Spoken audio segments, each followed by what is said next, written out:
Salam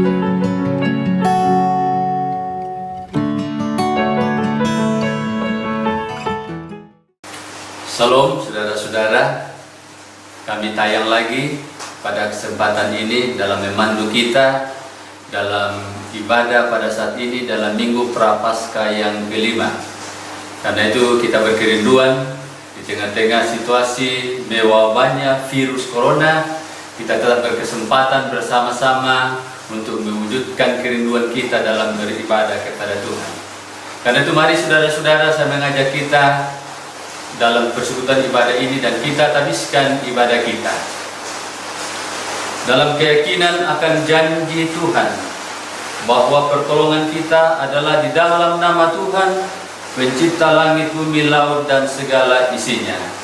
Anugerah salam damai sejahtera turun atas kamu dari Allah Bapa kita, dari Tuhan kita Yesus Kristus, dan dalam persekutuan Roh Kudus menyertai saudara-saudara. Amin. Saudara-saudara, kita lakukan pujian kita dari PKJ nomor 2. Mulia, mulia.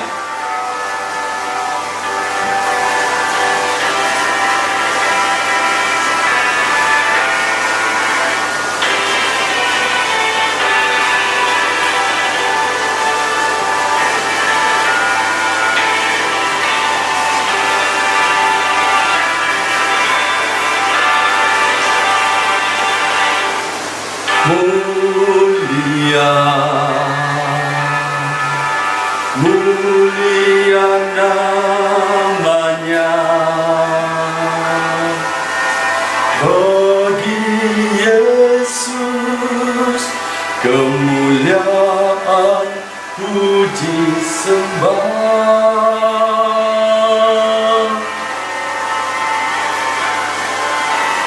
Mulia kekuasaannya, memberi berkat bagi jemaat, bersyukurlah.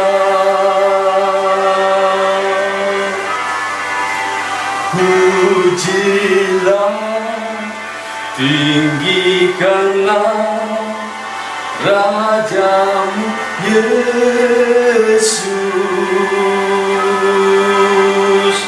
ialah selamanya Sang Raja benar.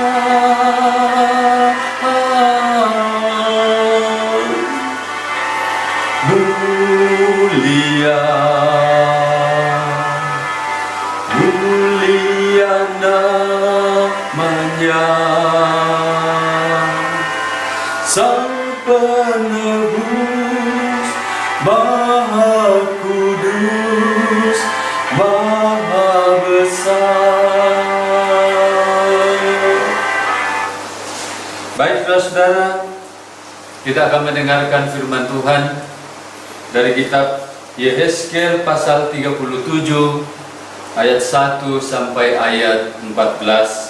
Mari kita berdoa.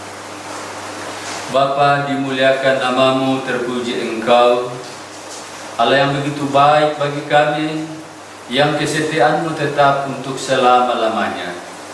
Kami memuji dan mengagungkan Engkau pada saat ini ya Tuhan.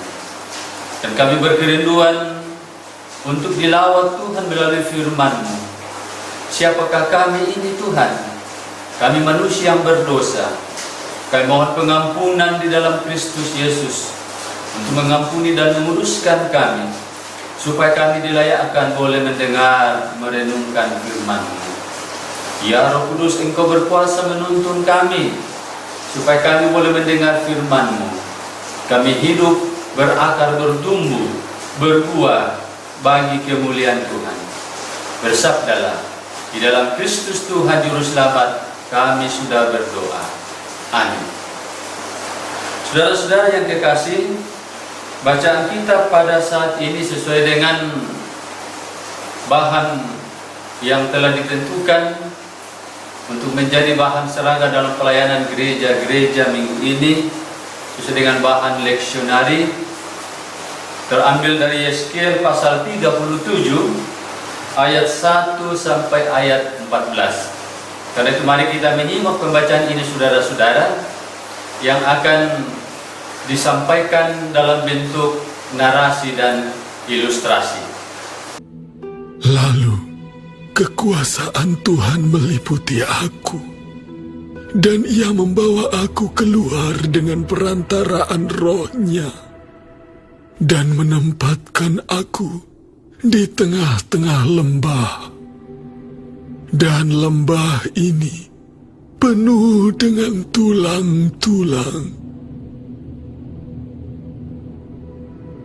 Ia membawa aku melihat tulang-tulang itu berkeliling-keliling, dan sungguh amat banyak bertaburan di lembah itu. Lihat, tulang-tulang itu amat kering. Lalu Ia berfirman kepadaku, "Hai anak manusia, dapatkah tulang-tulang ini dihidupkan kembali?" Aku menjawab, "Ya Tuhan Allah, Engkaulah yang mengetahui." Lalu firman-Nya kepadaku, "Bernubuatlah mengenai tulang-tulang ini, dan katakanlah kepadanya, hai tulang-tulang yang kering, dengarlah firman Tuhan. Aku memberi nafas hidup di dalammu, supaya kamu hidup kembali. Aku akan memberi urat-urat padamu, dan menumbuhkan daging padamu. Aku akan menutupi kamu dengan kulit, dan memberikan kamu nafas hidup, supaya kamu hidup kembali, dan kamu akan mengetahui bahwa Akulah Tuhan." Lalu aku bernubuat seperti diperintahkan kepadaku. Dan segera sesudah aku bernubuat, kedengaranlah suara. Sungguh, suatu suara berderak-derak, dan tulang-tulang itu bertemu satu sama lain. Sedang aku mengamat-amatinya, lihat, urat-urat ada, dan daging tumbuh padanya. Kemudian kulit menutupinya, tetapi mereka belum bernafas. Maka firman-Nya kepadaku, Bernubuatlah kepada nafas hidup itu. Bernubuatlah, hai anak manusia, dan katakanlah kepada nafas hidup itu, beginilah firman Tuhan Allah. Hai nafas hidup, datanglah dari keempat penjuru angin, dan berembuslah ke dalam orang-orang yang terbunuh ini, supaya mereka hidup kembali.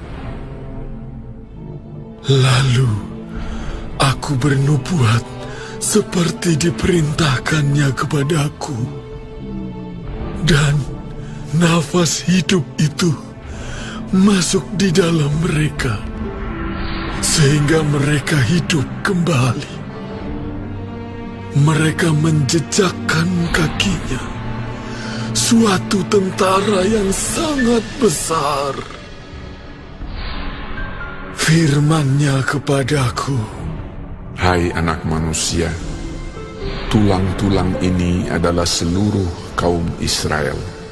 Sungguh, mereka sendiri mengatakan, tulang-tulang kami sudah menjadi kering, dan pengharapan kami sudah lenyap. Kami sudah hilang. Oleh sebab itu, bernubuatlah dan katakan kepada mereka, beginilah firman Tuhan Allah. Sungguh, aku membuka kubur-kuburmu dan membangkitkan kamu, hai umatku, dari dalamnya, dan aku akan membawa kamu ke tanah Israel. Dan kamu akan mengetahui bahwa akulah Tuhan, pada saat aku membuka kubur-kuburmu dan membangkitkan kamu, hai umatku, dari dalamnya. Aku akan memberikan rohku ke dalammu, sehingga kamu hidup kembali, dan aku akan membiarkan kamu tinggal di tanahmu, dan kamu akan mengetahui bahwa aku, Tuhan, yang mengatakannya dan membuatnya. Demikianlah firman Tuhan. Tema perenungan kita minggu ini, dipulihkan dari lembah kehancuran. Hari ini saudara-saudara kita berbicara tentang nubuat Nabi Yeskiel tentang keadaan Israel. Hal nubuat saudara-saudara itu berbeda dengan ramalan-ramalan BMKG yang biasa meramalkan cuaca dan iklim, dan itu merujuk kepada elemen-elemen pendukung sehingga mereka bisa menyampaikan ramalan secara benar.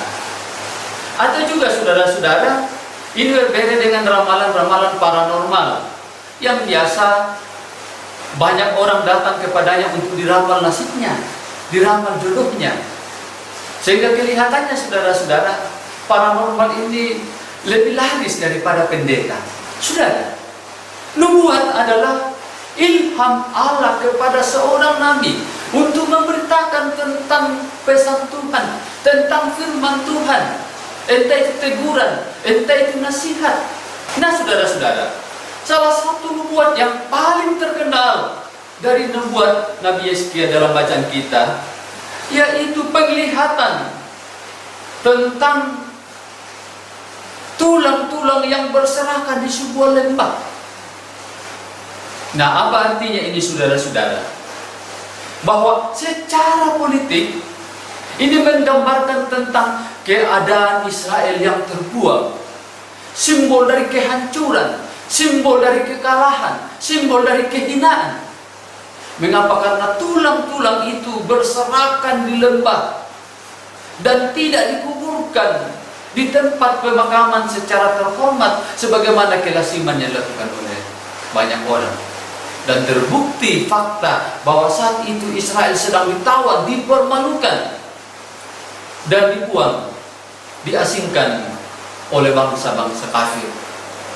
Secara rohani saudara-saudara, ini adalah simbol dari kekeringan rohani yang dialami oleh orang Israel karena dosa dan pemberontakan mereka kepada Tuhan. Mereka tidak lagi mencintai Tuhan, mereka meninggalkan Tuhan, mereka lebih respek kepada Baal, lebih respek kepada berhala-berhala. Akibatnya Tuhan menghukum mereka saudara-saudara. Mereka mengalami kekeringan, mereka mengalami kematian secara rohani saudara-saudara. Karena itu kelihatannya saudara-saudara, identitas mereka sebagai bangsa, identitas mereka sebagai umat pilihan telah hilang selama-lamanya. Dan dalam hemat Nabi Yeskiel, hal yang mustahil, dan tidak mungkin mereka bisa kembali lagi ke Israel untuk memulai situasi yang baru. Tidak mungkin mereka bisa diampuni.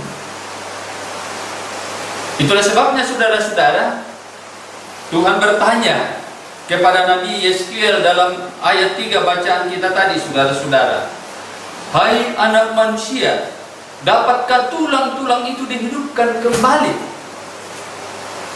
Apa jawab Nabi Yeskiel saudara-saudara? Yeskiel menjawab, ya Tuhan, Engkaulah yang mengetahui. Ya, ini sangat menarik saudara-saudara kalimat ini, Engkaulah yang mengetahui. Saya lalu mengingat saudara-saudara khotbah pendeta Rapraf tentang kemahatauan Tuhan. Kalau Tuhan tahu bahwa ibu A itu lagi bokeh, mengapa ia harus berdoa minta lagi duit?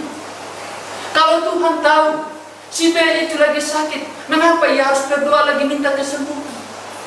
Kalau Tuhan tahu si C itu lagi jomblo, mengapa ia lagi berdoa minta jodoh? Nah, saudara-saudara yang kekasih dalam Tuhan, engkaulah yang mengetahui apa artinya ini, saudara-saudara. Ini adalah sebuah pengakuan Nabi Yeskiel, sekaligus sikap berserah kepada Tuhan, sekaligus sikap mempertaruhkan keberadaan bangsanya kepada Tuhan. Bahwa sekalipun dalam benaknya mustahil dan tidak mungkin lagi Israel itu bisa dipulihkan, tetapi bagi Tuhan, saudara-saudara, tidak ada yang tidak mungkin. Tuhan pasti sanggup memulihkan. Nah, saudara-saudara, apa maknanya bagi kita firman ini? Apa maknanya tulang-tulang kering bagi kita gereja saat ini? Ini bisa merujuk kepada pribadi saya dan saudara. Ini bisa merujuk kepada keluarga-keluarga. Ini bisa merujuk kepada gereja sebagai sebuah komunitas, saudara-saudara. Bahwa tulang-tulang kering itu secara rohani, mungkin kita sudah mengalami kekeringan rohani dalam kehidupan ini. Kita sudah kehilangan kasih yang mula-mula. Kita sudah mulai kendor dalam iman. Mungkin kita sebelumnya adalah pelaku-pelaku sejarah dalam satu jemaat. Mungkin kita dulu adalah yang mengkoordinir pelayanan. Tapi sekarang semuanya itu sudah saudara kita tinggalkan. Kita tidak punya semangat lagi. Kita sudah berhenti berdoa, berhenti membaca firman Tuhan. Kita sudah berhenti melayani dan sebagainya, saudara-saudara. Atau mungkin ini juga adalah simbol dari kekeringan keuangan, kekeringan finansial. Saya pernah tanya mahasiswa, bagaimana keadaanmu? Lalu ia jawab, kering Pak Pendeta. Loh, apanya yang kering? Dompet Pak Pendeta. Wah, rupanya transferannya belum masuk. Atau transferan lancar dari orang tua, tetapi lancar juga pengeluarannya tanpa terkontrol. Atau mungkin ini juga saudara-saudara kekeringan keuangan dalam keluarga yang cepat kering, cepat habis. Bukan karena gaji tidak cukup untuk 1 bulan, tetapi kadang kita tidak bisa membedakan, membelanjakan sesuatu yang mana kebutuhan, yang mana keinginan. Ya, bayangkan tanggal 2 terima gaji, tanggal 10 sudah habis. Lalu 20 hari itu bagaimana? Dengan mantapnya ngutang di warung tetangga. Nah, saya mau katakan satu hal kepada Bapak Ibu saudara-saudara. Hidup menjadi boros itu adalah melayani hawa nafsu. Saya mau mengingatkan istri-istri, ibu-ibu, jangan sampai melamar menjadi ketua PBB. Apa itu PBB? Perempuan boros banget. Dan ini lebih fatal kalau seorang istri yang ketua PBB lalu menikah dengan seorang suami yang ketua LKMD. Apa itu LKMD? Lelaki kikir mata duitan. Ya, hati-hati. Saya mengingatkan keluarga-keluarga, Bapak Ibu saudara-saudara. Ya, saya tidak bisa membayangkan bagaimana keluarga ini ketika bertemu, bagaimana masa depan mereka. Karena itu, ingat, hidup kikir, hidup boros, itu adalah melayani keinginan sendiri, melayani hawa nafsu. Dan hawa nafsu itu, saudara-saudara, adalah dosa. Nah, saudara-saudara yang kekasih dalam Tuhan, saat ini kita semua berada di dalam kondisi-kondisi kekeringan, dalam berbagai keadaan, karena mewabahnya virus corona. Kita berada dalam kondisi di mana sakit penyakit, kematian merenggut banyak saudara-saudara kita, baik di Indonesia bahkan di tempat-tempat dimanapun mereka berada. Sepertinya saudara-saudara, kehebatan manusia, kehebatan teknologi manusia yang saat ini sudah mampu sampai ke planet, ke bulan, tidak mampu membendung virus yang kecil ini yang tidak kelihatan oleh mata kita. Hanya kita bisa lari, hanya kita bisa mengurung diri, hanya kita bisa bersembunyi, hanya kita bisa berdiam diri dalam rumah, saudara-saudara. Kita tidak berdaya, saudara-saudara. Karena itu, saudara-saudara, di tengah-tengah situasi dan kondisi di mana kita saat ini dalam kekhawatiran dan tidak berdaya, mari menghidupi firman Tuhan ini. Pengakuan dari Nabi Yehezkiel, saudara-saudara, sebuah sikap kebergantungannya kepada Tuhan. Ya Tuhan, Engkaulah yang mengetahui apa yang saat ini tidak mungkin, apa yang saat ini mustahil untuk diatasi. Tapi percaya, saudara-saudara, Tuhan akan sanggup memulihkan kita. Tuhan akan sanggup memulihkan Indonesia. Tuhan akan sanggup memulihkan bangsa-bangsa, sehingga kita akan menikmati kehidupan ini dalam keadaan-keadaan yang baru. Allah sedang bekerja saat ini, terus memproses kita, terus membentuk kita semua, supaya kita semakin merendahkan diri dan hanya mau mengakui kekuasaan Tuhan di dalam kehidupan kita. Tuhan memberkati. Amin. Saudara-saudara, mengaminkan firman Tuhan, kita menyimak suatu lagu yang berjudul Tangan Tuhan.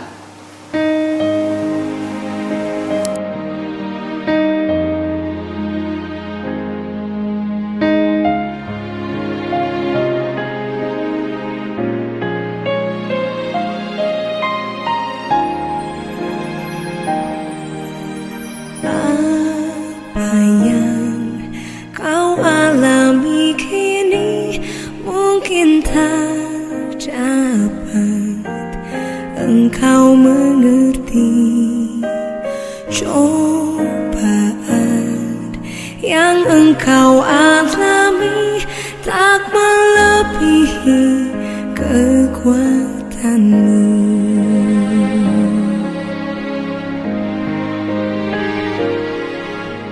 Tuhanmu tak akan memberi ular pada yang minta roti. Satu hal tanamkan di hati, indah semua yang Tuhan beri.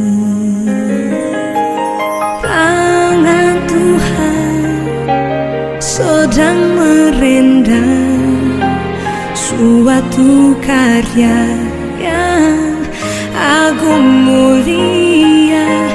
Saatnya kan tiba nanti, kau lihat pelangi kasih-Nya.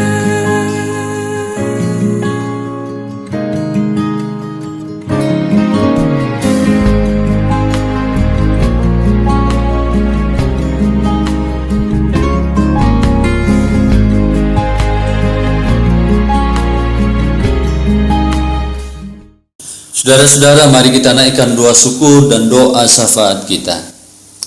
Tuhan Allah kami, Allah yang Maha Pengasih, terima kasih untuk kebenaran firman-Mu yang meneguhkan melawat kami pada hari ini. Kami rindu Tuhan supaya firman ini terus hidup dan berkarya, menolong kami dalam menjalani kehidupan ini. Tuhan, kami berdoa supaya semua kami yang mendengar, yang menjadi bahagian dari persekutuan ibadah saat ini boleh terberkati. Kami rindu Tuhan supaya semua kami semakin bertumbuh di dalam kehendak dan kebenaran Tuhan. Ya Tuhan, Engkaulah yang lebih tahu situasi hidup kami saat ini. Engkau yang tahu kesalahan dan pelanggaran yang kami lakukan di masa lalu kami. Engkau yang tahu kepahitan, ketakutan dan kekhawatiran yang menguasai hidup kami di masa kini dan mungkin juga di masa yang akan datang. Tapi biarlah kami juga boleh tahu bahwa Engkaulah Allah yang Maha Pengasih, penuh rahmat, yang terus merancangkan kepada kami rancangan damai sejahtera-Mu bagi kami. Karena itu biarlah kami boleh berjalan hanya bersama Tuhan. Kami mau bergumul bersama Tuhan, sehingga kami boleh diperdamaikan dengan diri kami dan sesama kami. Biarlah kiranya Engkau berkenan memulihkan hidup kami, memulihkan hati kami, mengubah karakter kami untuk semakin baik, semakin bermartabat serupa dengan Kristus dan kehendak-Mu.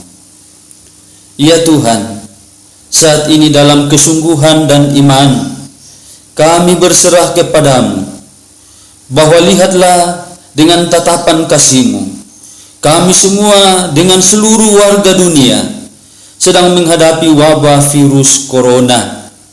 Lindungilah dan peliharakanlah kami senantiasa, agar segera terbebas dari wabah ini. Anugerahkanlah kepada kami kesembuhan bagi mereka yang terjangkit, saudara-saudara kami. Tuhan, Engkau menjamah mereka. Hiburkanlah keluarga-keluarga berduka karena kematian dari kekasih-kekasih yang terenggut nyawa mereka karena virus dan penyakit-penyakit lainnya. Ya Tuhan, dekaplah dalam kasih-Mu kami semua. Dekaplah dalam kasih-Mu para tenaga medis, dokter, perawat, seluruh petugas kesehatan, agar mereka tabah dan tetap terpelihara kesehatan mereka dalam upaya membantu sesama, dan jagalah mereka bersama dengan sanak keluarganya agar tetap aman dan sehat. Tuntunlah para pemimpin bangsa kami agar mampu mengambil langkah-langkah yang bijaksana dan efektif, dan berhasil dalam melibatkan seluruh warga masyarakat untuk bersatu padu mengambil sikap yang tepat, memutuskan mata rantai wabah virus corona ini. Ya Tuhan, kiranya Engkau tetap menjadi gembala kami untuk selamanya, menjaga kami dan semua keluarga kami untuk menikmati kedamaian dan keadaan baik ini, dan untuk semakin berserah diri kepada kehendak-Mu. Dan kami tahu bahwa dalam situasi seperti yang kami alami saat ini, dalam situasi yang sehebat apapun, Engkau tetap bekerja menyelenggarakan hidup masa depan bagi kami semua. Terima kasih Tuhan, inilah doa kami, ampunilah dosa kami. Terima kami yang berdoa dalam Kristus yang mengajar gereja-Mu berdoa bersama-sama. Bapa kami yang di surga, dikuduskanlah nama-Mu, datanglah kerajaan-Mu, jadilah kehendak-Mu di bumi seperti di surga. Berikanlah kami pada hari ini makanan kami yang secukupnya, dan ampunilah kami seperti kami juga mengampuni orang bersalah kepada kami. Dan janganlah membawa kami dalam pencobaan, tapi lepaskanlah kami daripada yang jahat, karena Engkaulah yang mempunyai kerajaan dan kuasa dan kemuliaan sampai selama-lamanya. Amin. Saudara-saudara, ada janji yang manis yang dinyatakan oleh Allah kepada kita. Karena itu kita agungkan puji Dia melalui PKJ 165, janji yang manis kau takkan kulupakan.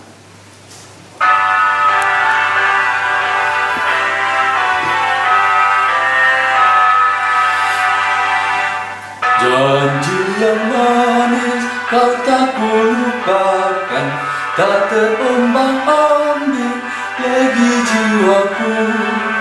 Walau lembah hidupku penuh awan, nantikan cerahlah langit di atasku. Kau tidakkah aku lupakan, aku memimpimu, aku membimbingmu. Kau tidakkah aku lupakan, aku penolongmu, yakinlah teguh. Dan akhirnya saudara-saudara, yakinkanlah bahwa Tuhan pasti akan memulihkan kita, memulihkan bangsa Indonesia, dan memulihkan kehidupan bangsa-bangsa. Kembalilah, arahkan hatimu, terimalah berkat-Nya. Tuhan memberkati engkau dan melindungi engkau. Tuhan menyinari engkau dengan wajah-Nya dan memberi engkau kasih karunia. Tuhan menghadapkan wajah-Nya kepadamu dan memberi engkau damai sejahtera. Amin. Demikian saudara-saudara, panduan ibadah bagi kita semua yang saat ini sudah mewujudkan kerinduan kita beribadah kepada Tuhan di tempat di mana masing-masing kita berada. Salam kasih dari kami, selamat hari Minggu, Tuhan memberkati. Salam.